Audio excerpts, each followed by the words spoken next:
এতটুকু বাচ্চার জন্য এত খাবারের আয়োজন? এতটুকু বাচ্চা কি এত খাবার তাই খেতে পারে? তাহলে কেন আয়োজন করা হলো সেটা আমি আজকের পুরো ব্লগে শেয়ার করব। সো সকালবেলা ঘুম থেকে উঠে আমরা রেডি হয়ে গেছি, একটা অনুষ্ঠানে যাব। অনুষ্ঠানটা কি সেটা আমি পরে শেয়ার করব। এটা যাব হচ্ছে আমরা নওগাঁতে। সো নওগাঁর উদ্দেশ্যে আমাদের গাড়ি চলে আসছিল এবং আমরা গাড়িতে উঠে নওগাঁর উদ্দেশ্যে রওনা দিয়েছি। গাড়িতে ছিল আমার সাথে আমার ওয়াইফ ছিল, আমার শালিকা ছিল এবং আমার শ্বশুর এবং শাশুড়ি ছিল। এটা যেহেতু আমার শ্বশুরদেরই আত্মীয়র একটা বাড়িতে অনুষ্ঠানটা হচ্ছে, সো সেই জন্য আমরা সবাই মিলে যাচ্ছি। তো এটা হচ্ছে রাজশাহী থেকে নওগাঁ যাওয়ার যে মেইন রোড, সেই রোডটা অনেক সুন্দর ছিল। সো ভাবলাম যে রোডের একটা ক্লিপ নিয়ে রাখা যাক। তো ওখান থেকে আমরা চলে আসছি যে বাড়িতে অনুষ্ঠান, সেই বাড়িতে পৌঁছে গেছি।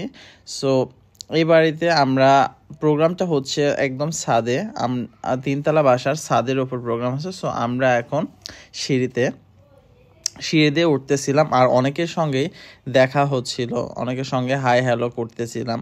সো যেহেতু আমি জামাই হই, সো সবাই একটু আলাদা চোখে দেখতেছে, সবাই খুব ভালোবাসে।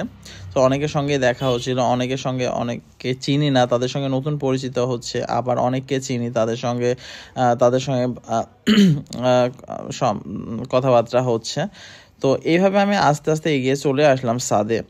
তো ছাদে এসে দেখি মোটামুটি একটা বড়সড় আয়োজনে চলতেছে, বাচ্চাকে নিয়ে, বাচ্চাকে কোলে নিয়ে সবাই নাচানাচি করতেছে এখানে।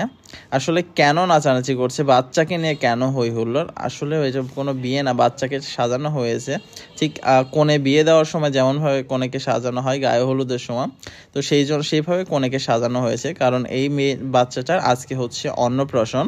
সো ওকে গায়ে হলুদ দেওয়া হয় অন্নপ্রাশনের সময়, অন্নপ্রাশনের দিন বাচ্চাকে গায়ে হলুদ দেওয়ানো হয় আমাদের হিন্দুদের মতে। সো ওকে গায়ে হলুদ দেওয়ানো হবে, সেই জন্য ওকে হলুদ ড্রেস পরানো হয়েছে, গায়ে হলুদের যে প্রপার যে সাজটা হয় সেভাবে ওকে রেডি করা হয়েছে।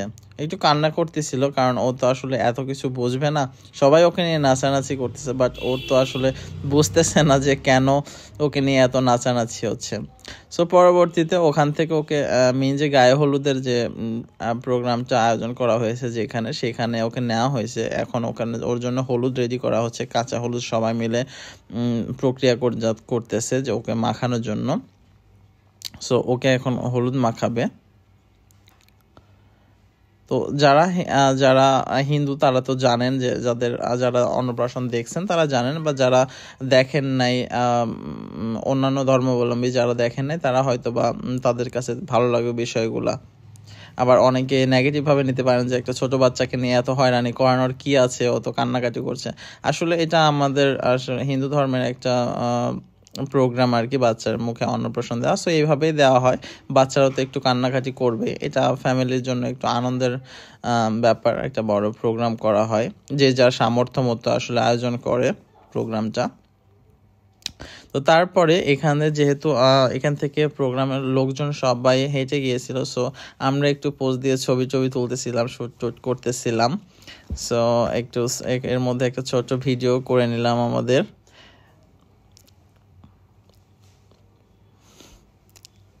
তো তারপরে এখান থেকে চলে আসবে হচ্ছে মেইন যে প্রোগ্রাম, অর্থাৎ অন্নপ্রাশন মানে হচ্ছে বাচ্চার মুখে ভাত দেওয়া হয় প্রথম এই 6 মাস 7 মাস 8 মাস বিভিন্ন বয়স অনুযায়ী বাচ্চার মুখে ভাত দেওয়া হয়।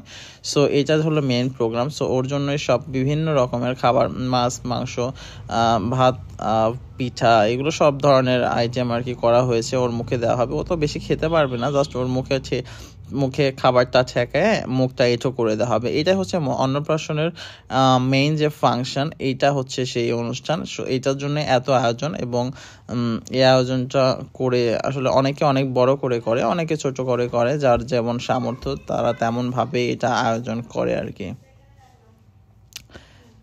সো অনেক বাচ্চা কান্নাকাটি করে, বাট এই বাচ্চাটাও কান্নাকাটি করছিল না, ও একটু নড়াচড়া করতেছিল এবং ওকে দেখে খুব মনে হচ্ছিল যে ও খুশি। তারপর ওখান থেকে খাওয়া দাওয়ার প্রোগ্রাম, আমরা খাওয়া দাওয়া করতে বসছি খাওয়া দাওয়ার প্যান্ডেলে। তো এখান থেকে খাওয়া দাওয়া করে আমরা আবার ব্যাক করব আমাদের রাজশাহীতে। তো আমরা গিয়েছিলাম নওগাঁ, এখন খাওয়া দাওয়া শেষ করে আমরা চলে আসতেছি আমাদের রাজশাহীতে। তো এই আজকের ভিডিও এই পর্যন্ত ছিল, দেখা হবে পরের ভিডিওতে।